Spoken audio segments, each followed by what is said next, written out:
오랜만에 복귀를 했습니다.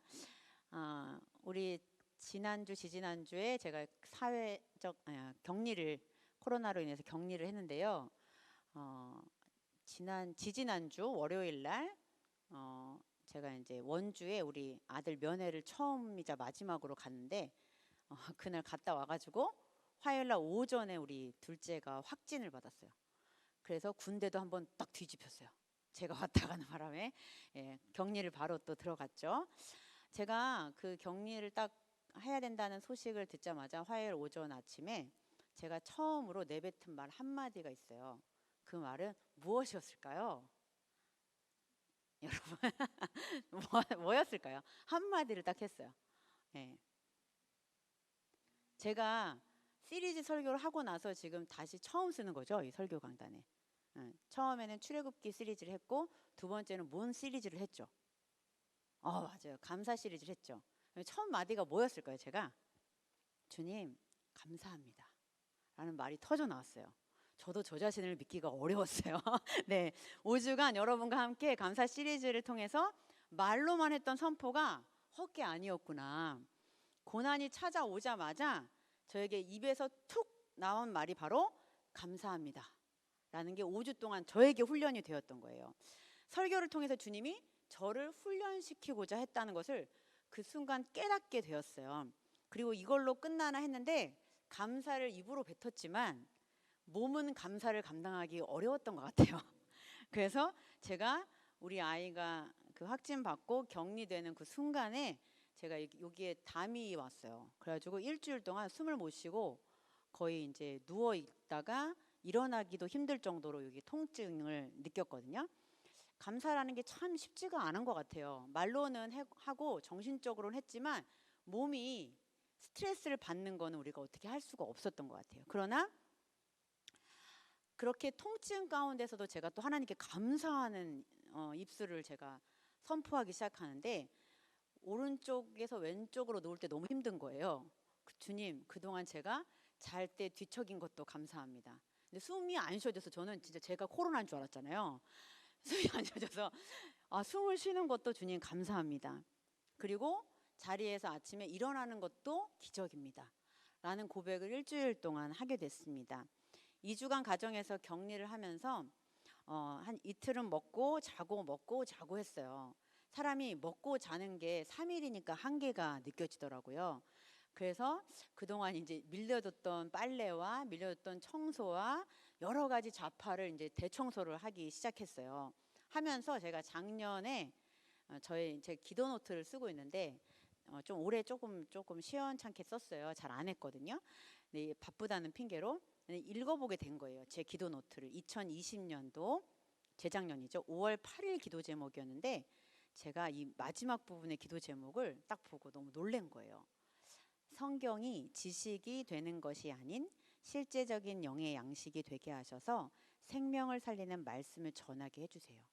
하나님의 말씀이 살아서 역사하는 하루하루가 되게 하소서라는 기도 제목을 제가 썼어요. 프린터까지 해가지고. 그런데 이 말씀이 저에게 2년이 채 되기도 전에 이루어진 거예요. 제가 이 말씀부터 기도를 함부로 하면 안 되는구나 라는 생각을 했어요. 정말 하나님의 말씀이 저에게 살아서 움직이는 걸 경험하게 된 거죠. 이번에 확인하게 된 거죠. 저의 설교를 통해서 다른 사람이 아닌 제 자신에게 제 영이 살아나는 것을 경험하게 되면서 하나님은 구하고 찾고 두드리는 자를 만나주시고 하나님을 더 깊이 경험하고자 하는 기도를 절대 거절하지 않으심을 경험하게 됐어요. 저는 이런 상황에서 이제 대림절을 집에서 맞이하게 됐는데요.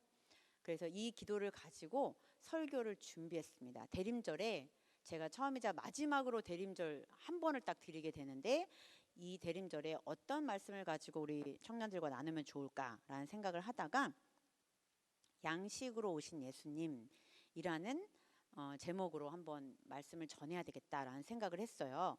왜냐하면 제 기도 제목에 실제적인 영의 양식이라는 표현을 했는데 이 기도 제목을 보면서 양식으로 우리에게 오신 예수님이 어떤 예수님인지 우리가 성경에서 한번 만나보고 싶다라는 생각을 가지고 함께 요한복음 6장 말씀을 선택했습니다. 오늘 본문은 22절에서 35절까지만 읽었지만 사실 6장 전체가 연결되는 말씀이에요. 우리의 삶에 나타나신 예수님은 먼저 육의 양식이었습니다.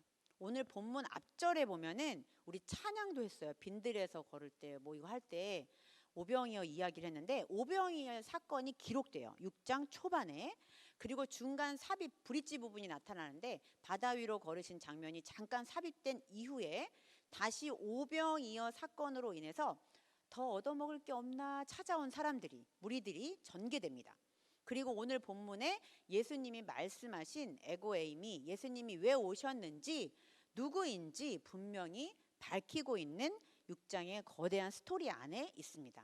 오늘 이 말씀을 통해 영원한 생명을 주시는 양식으로 오신 예수님을 알아가는 귀한 시간이 되기를 원합니다.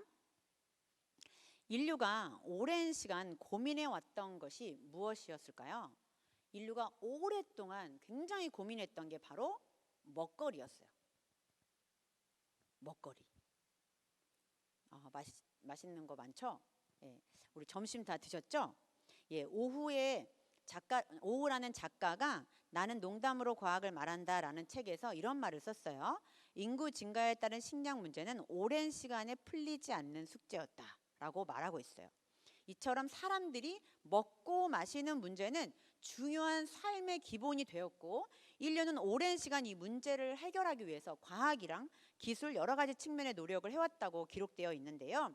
이 예수님이 오셨던 그 시대에도 굉장히 오래전이기 때문에 먹고 마시는 문제가 사람들에게 굉장한 이슈였단 말이에요.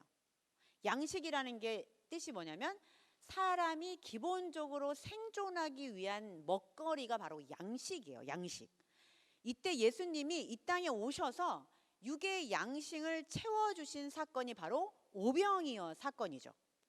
오늘 본문 전에 나오는 중요한 기적사건, 바로 사복음서에 모두 나온 이 사건이 바로 오병이어 사건이었어요. 5천 명을 먹이신 사건. 하나님은 제자들과 무리들의 배고픔을 바라보시며 굶주리고 헐벗은 이들에게 먹을 것을 차고 넘치도록 주셨습니다. 먹거리가 이 땅에서도 문제였기 때문이죠. 먹거리가 한 번에 해결되는 그 장면을 목격한 사람들은 6장 14절 15절에 보면은 어떻게 선포하고 있냐면 이분이 참 선지자야.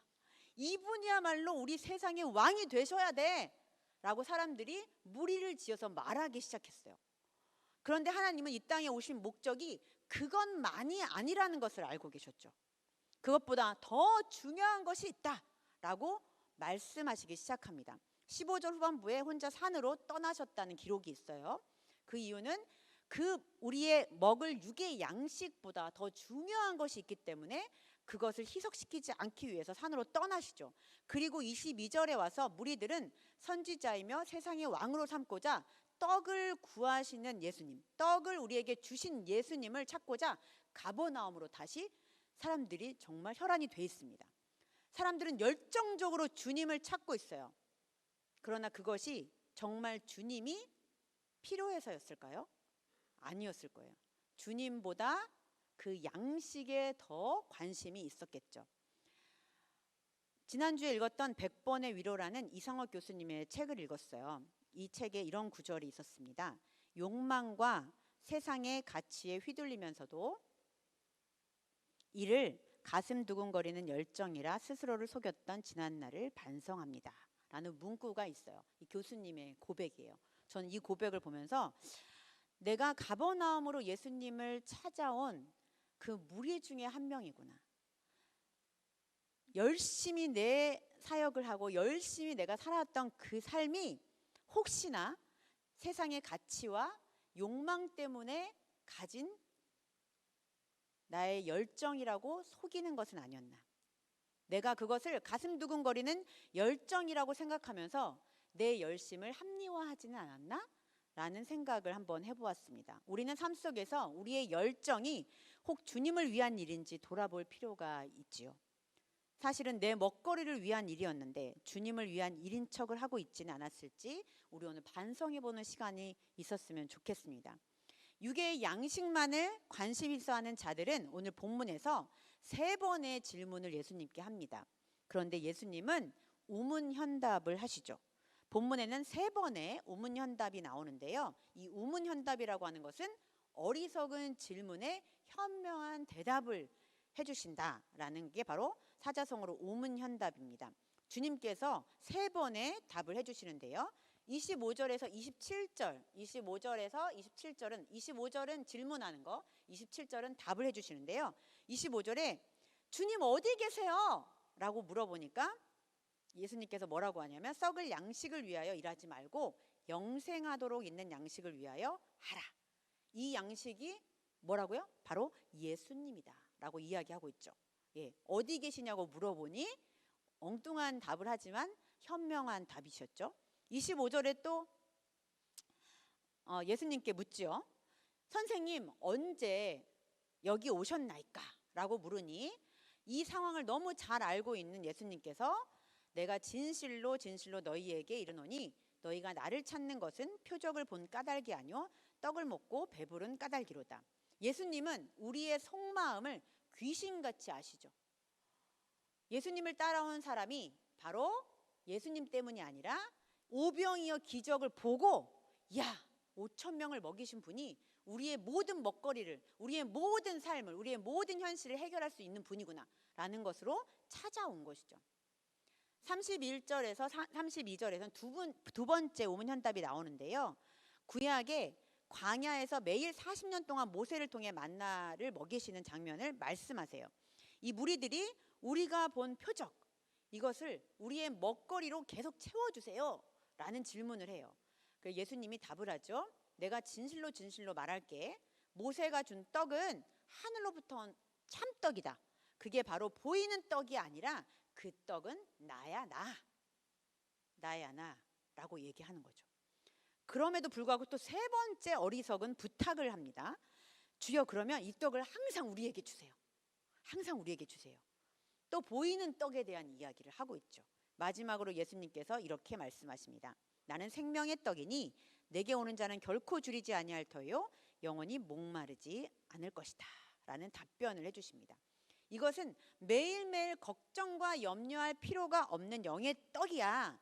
이 떡은 한 번 먹으면 영원한 생명을 주는 떡이야 라고 얘기하는데 사람들은 매일매일 이 떡을 주세요 라는 이야기를 하는 거죠.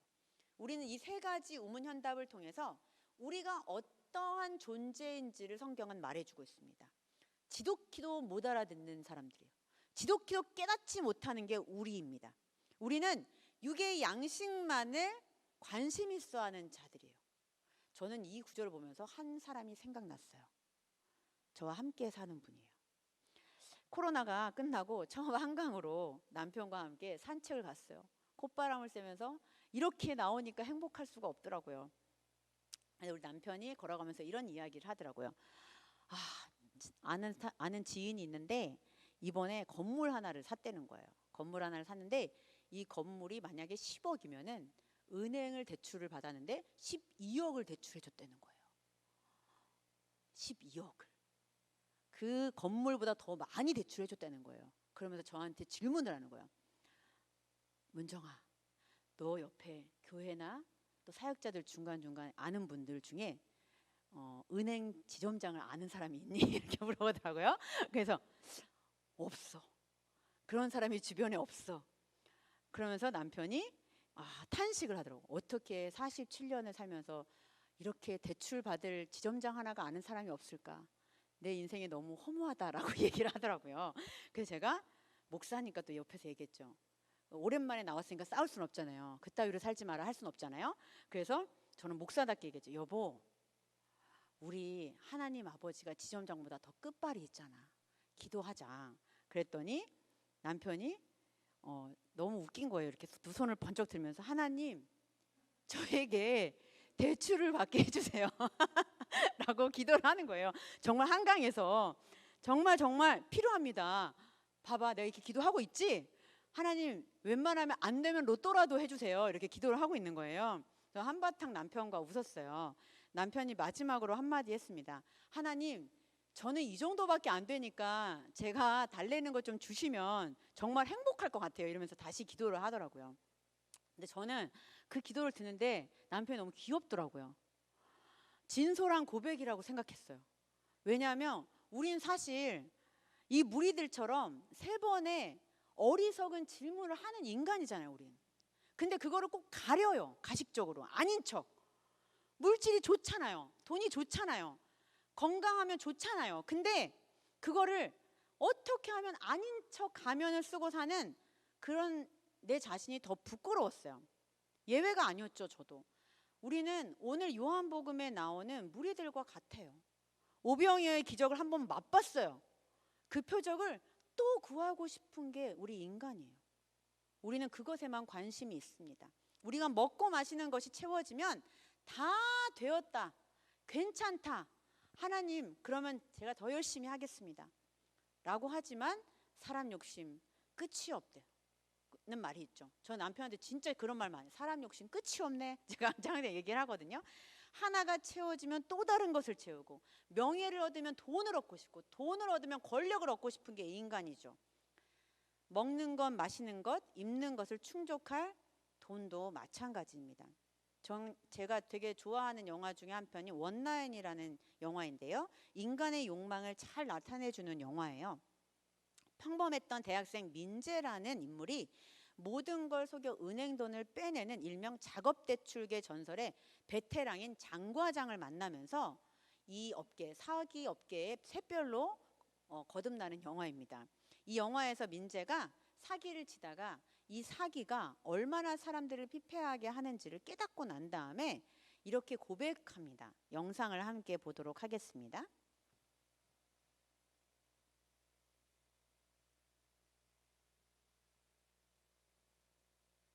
돈이라는 게 그렇더라고요. 사람 미치게 만들지. 이 그림이요, 1,000억이 넘는데요. 제가 처음에는 딱 1억만 있으면 좋겠다고 생각을 했어요. 근데 1억은 벤츠 한 대 사고 나면 끝이에요. 근데 10억은 강남에 괜찮은 아파트 하나 사고 나면 끝이란 말이죠. 100억, 명동에 코딱지만한 빌딩 하나 사고 나면 끝이에요. 1,000억, 1,000억. 내일 작업 끝나고 나면 저 이 바닥 뜹니다.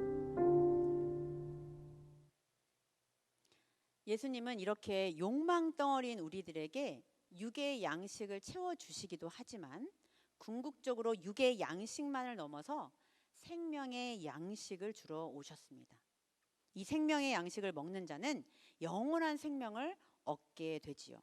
그러나 이 무리들은 이렇게 못 알아듣는지, 알아도 못 들은 척하는 것인지 어리석은 질문을 하지요. 30절에 보면 그들이 묻되 그러면 우리가 보고 당신을 믿도록 행하시는 표적이 무엇이니까, 하시는 일이 무엇이니까, 기록된 바 하늘에서 그들에게 떡을 주어 먹게 하였다 함과 같이 우리 조상들은 광야에서 만나를 먹었나이다. 반복되는 인간의 욕망을 숨길 수 없는 질문들을 계속합니다. 우리는 이러한 마음, 이러한 태도, 이러한 처세를 어떻게 감당해야 할까요? 차동엽 신부님은 이런 예화를 책에 기록했는데요. 한 마리의 쥐가 살고 있었는데 그 쥐는 고양이가 무서워 꼼짝도 할 수 없었대요. 이에 이 한 마리의 쥐를 불쌍히 여겨서 하나님께서 고양이로 만들어 주셨어요. 그러자 이번에는 이 고양이가 개가 무서워서 살 수가 없는 거예요. 다시 하나님은 그 쥐를 호랑이로 변신시켜 주었습니다. 그러나 이제는 사냥꾼이 무서워 살 수가 없는 거예요. 하나님께서 탄식하며 말했습니다. 다시 너는 쥐가 되어라. 무엇으로 만들어도 쥐의 마음을 가지고 있으니 나도 어쩔 수가 없구나. 우리가 꼭 쥐 같은 모습이 아닌가 생각해 봅니다. 더 좋은 것이 있다 해도 아닙니다, 아닙니다, 저는 안 됩니다. 돈이 있어야 불안하지 않습니다. 세상에 권력이 있어야 불안하지 않습니다. 나의 명예가 있어야 제가 흔들리지 않습니다. 세상이 너무 버겁습니다 라고 하는 쥐의 마음을 가진 우리들이 아닌가 생각해 봅니다. 우리 이런 마음을 함께 내려놓았으면 좋겠습니다. 우리 주님을 믿어봅시다. 믿져야 본전 아니겠습니까? 어차피 주님은 우리에게 아무리 구해도 필요하지 않는 욕망의 마음을 아시기에 엉뚱한 질문을 해도 주지 않고 더 좋은 것을 우리에게 주시는 분입니다.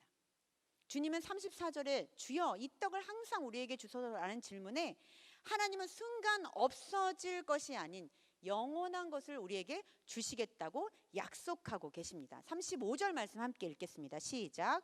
예수께서 이르시되 나는 생명의 떡이니 내게 오는 자는 결코 줄이지 아니할 터이요 나를 믿는 자는 영원히 목마르지 아니하리라. 양식으로 오신 예수님은 첫 번째로 육의 양식을 채워주시는 분입니다. 하나님께서 우리의 생존의 문제가 걸릴 때에 하나님은 분명히 우리에게 육의 양식을 채워주십니다. 우리에게 필요한 것을 반드시 주시는 분입니다. 그래서 여러분들 기도하셔야 합니다. 내가 필요한 것들 하나님 아버지에게 구해야 합니다. 구하지 않고 저는 굶어 죽겠다 하면 안 돼요. 그러나 이것만으로 끝나서는 안 되죠. 하나님을 사랑하는, 하나님을 믿는 성도라면 영원한 양식을 주시는 그 분을 우리가 더욱더 신뢰하며 나아가기를 원합니다. 그분의 육적인 양식뿐만 아니라 영적인 양식을 채워주시는 그분을 기다리며 나아가는 우리 청년부, 우리 성도들 되기를 원합니다. 이 아무개라고 불리길 원했던 이현주 목사님의 시 기다림이라는 시가 있습니다. 나 당신을 기다릴 수만 있다면, 당신을 기다리는 기다림으로 살아갈 수만 있다면 당신 마침내 오지 않아도 좋다. 사랑처럼 기다림을 바라고 견디고 끝내 믿는 것이라며 고린도전서 13장의 사랑이 무엇인지를 깊이 깨달은 이 이현주 목사님께서 이렇게 주장하죠. 태어나면서 나의 삶은 이미 당신을 기다렸고 죽을 때까지 나의 세월을 당신만을 바라리니 오 내가 당신을 기다릴 수만 있다면, 당신을 기다리는 기다림으로 죽어갈 수만 있다면 당신 마침내 오지 않아도 좋다. 그리스도인이란 곧 기다리는 사람이라는 생각이 듭니다. 얼마나 고수입니까? 우리가 연애할 때 이런 거 있잖아요. 전 이 기다림 때문에 남편과 결혼했는데요. 이분이 저랑 연애할 때 저녁에 저를 데려다 주고 밤새 내내 저희 집 앞에서 저희 집에 보초를 쓰고 그 다음날 새벽에 제가 출근할 때 같이 출근을 했던 사람이에요. 엄청난 사람 아닙니까? 그러니까 이렇게 미인을 얻었잖아요. 여기서 웃어줘야 되는데 네. 네. 우리가 연애할 때도 마찬가지예요. 싸우거나 헤어지고자 할 때 한 사람을 붙들 때 나 나올 때까지 기다릴게 이렇게 하는 남자들 여자들이 있죠. 안 와도 할 수 없어. 그러나 올 때까지 기다릴게. 기다림은 상대방을 움직이는 시간입니다. 상대방을 변화시키는 시간입니다. 그래서 그리스도인은 기다리는 사람이 될 때 하나님은 반드시 그들에게 찾아오시는 분입니다. 구하고 찾고 두드리는 자들에게 육적인 양식뿐만 아니라 영원한 하나님의 복음, 생명의 떡이신 그 예수님을 우리 마음속에서 꼭 피우시는 분입니다. 그 양식을 정말 너무 주기를 원하시고 생명의 양식을 통해서 우리 한 영혼이 살아나기를 원하십니다. 우리는 대림절 세 번째 주일을 지나고 있지요. 대림절은 이미 오신 예수님을 기념할 뿐 아니라 다시 우리에게 오실, 지금도 살아 역사하는 그 주님을 기다리는 절기입니다. 주님이 다시 오실 때까지 육의 양식에 관심을 넘어 영원한 생명을 주시는 우리 예수님을 위해 기다리는 우리 모두가 되기를 간절히 원하고 바랍니다. 우리 오늘 마음을 다해 찬양했으면 좋겠습니다. 영원한 생명을 주시는 주님을 기다리며 육적인 문제에 허덕이며 비굴해지는 인생이 아니라 영원한 생명을 주시는 주님을 바라보길 원합니다. 주어진 삶을 묵묵히 살 줄 아는 우리가 되었으면 좋겠습니다. 한순간순간 내 욕심과 내 마음이 채워지지 않는 것 때문에 괴로워하는 것이 아니라 오히려 그 가운데서 내 입술에 감사를 선포하고 내 입술에 주님만이 나의 생명이라고 고백하는 그런 입술의 고백이 있기를 원합니다. 그러면 마침내 주님이 우리 마음속에 오셔서 깊이 주님을 만나주시고 우리의 영혼의 양식이 날마다 풍성하게 채워지는 것을 경험하게 될 것입니다. 영원한 생명의 주님이라는 찬양 함께 저의 심령 가운데, 신앙 가운데 신뢰함으로 고백하기를 원합니다. 가사를 생각하며 우리 함께 찬양하겠습니다. 영원한 생명의 주님, 한결같이 날 보시네. 주 손길로 덮으사 의의 길로 인도하네. 주를 바라네. 주를 기다리네. 주를 기다리네. 사랑의 노래 드리리라. 신실하신 주님께 영원하신 주님의 품에 나는 거하도록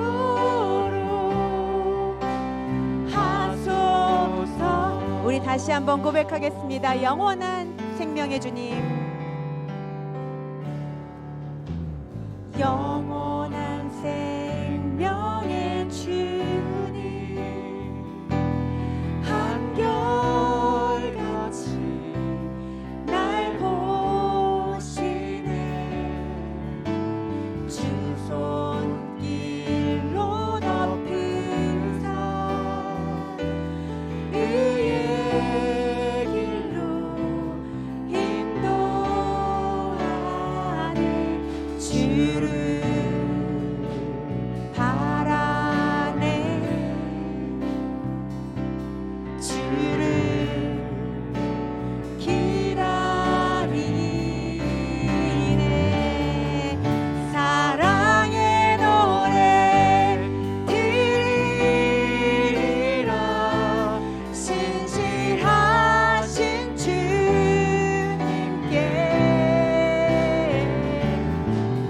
영원하신 주님의 품에 나는 거하도록 하소서. 사랑의 노래 드리리라. 신실하신 주님께 영원하신 주님의 품에 나는 거하도록 하소서. 할렐루야. 할렐루야.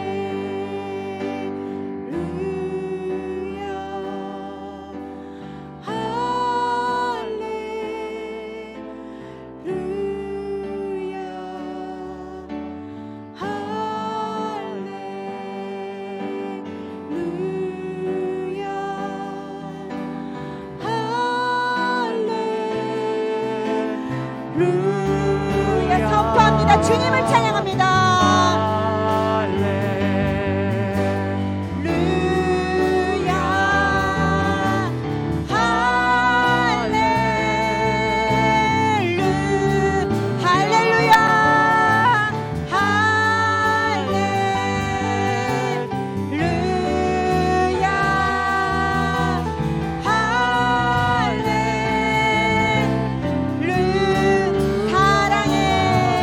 사랑의 노래 드리리라. 신실하신 주님께 영원하신